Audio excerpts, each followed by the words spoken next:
All right, thinking about the draft for this year's quarterbacks, I keep reading, I keep hearing that maybe Dwayne Haskins from Ohio State is sinking a little bit from the, he's a top 10 pick. Maybe he's sliding down further. Some people would say sliding out of the first round. Right. You buy it? I don't buy out of the first round. There's no way. Let me clarify with this right off the bat. Dwayne Haskins, from everything I've seen on film, is a top 10, a top 15 pick. I don't have any reservations about that.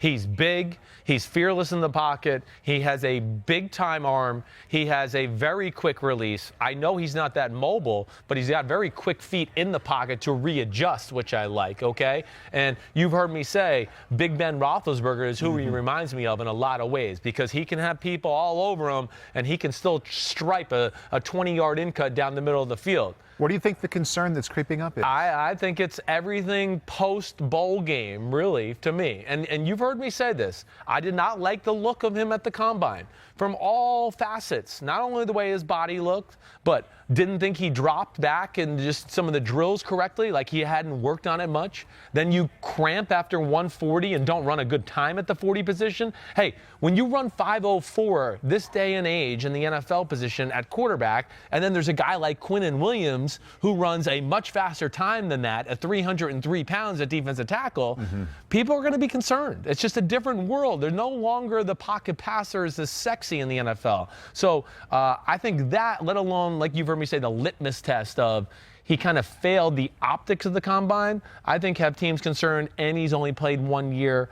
That would be the reason I think teams would be having reservations about him. But I mean, if he falls out of the first round, I would be like mind blown, shocked. I just can't see that happening. Interesting that Kyler Murray only played 1 year as well. Yes, I know. You're right. It's not being held against him. It's not being held against him. No, you're right. And hey, listen, and again, I don't hold that totally against him.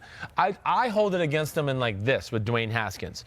I've told you I have Drew Lock ranked ahead of Dwayne Haskins. I think in a very close race, I've given Drew Lock a little bit of the advantage. And when it gets this close to where I'm going, I'm not sure. They're both good. I really like both.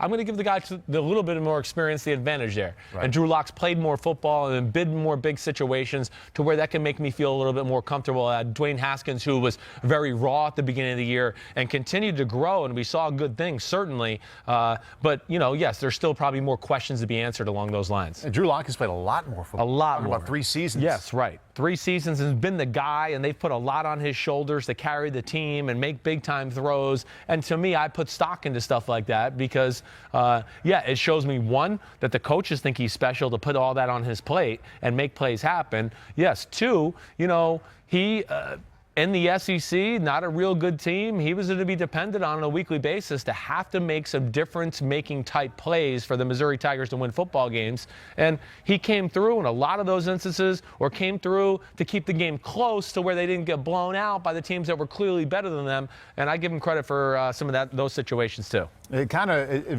reminds a little bit of an SEC team, one of the, more toward the bottom SEC teams with a very talented quarterback, Jay Cutler. Yeah. Same kind of thing. Exactly right. And he has a lot of similarities to Jay Cutler. And I hear people try to use that as a negative sometimes. Like, I see a lot of Jay Cutler there.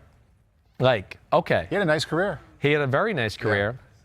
Yeah. Jay Cutler, again, is better than what people think and realize. It's a team sport. I know everything's about the quarterback now. It's all that matters. Tom Brady does the whole thing by himself. Nobody else is even helping. He makes all the tackles. He blocks everybody. He calls the plays.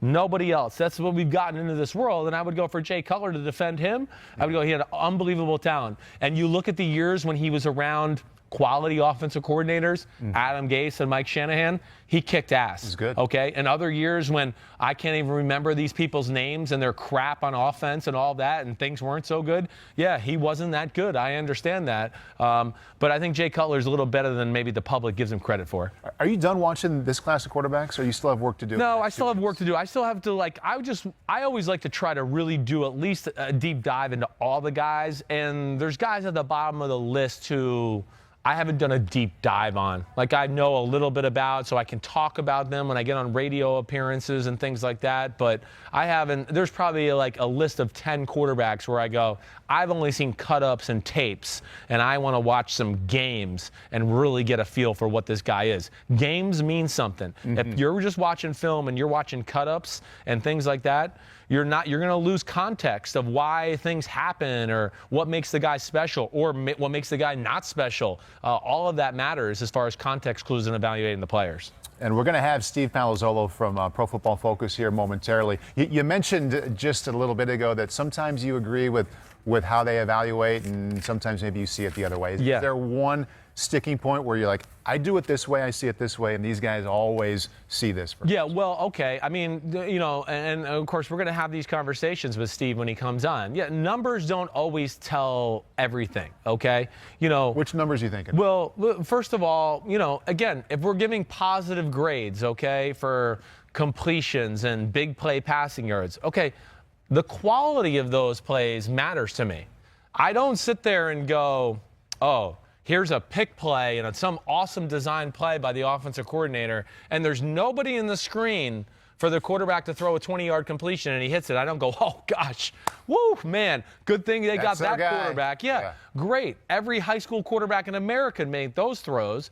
I want to see throws that are conducive to more what you're going to have to do in the NFL. So a grading department could have a guy like that who's some creative offense playing against some bad teams or bad defenses, and the numbers look great.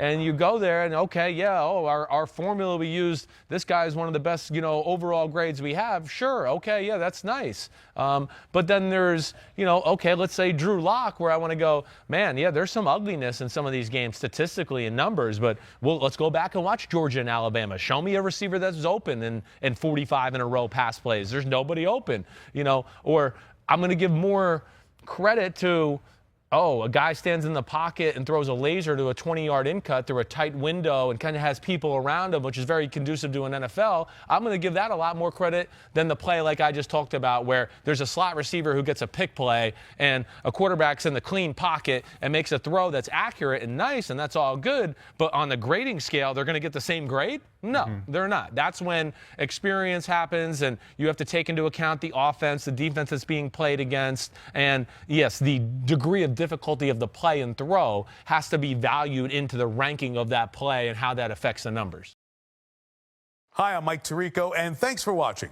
Make sure to hit subscribe for the latest news and highlights from NBC Sports.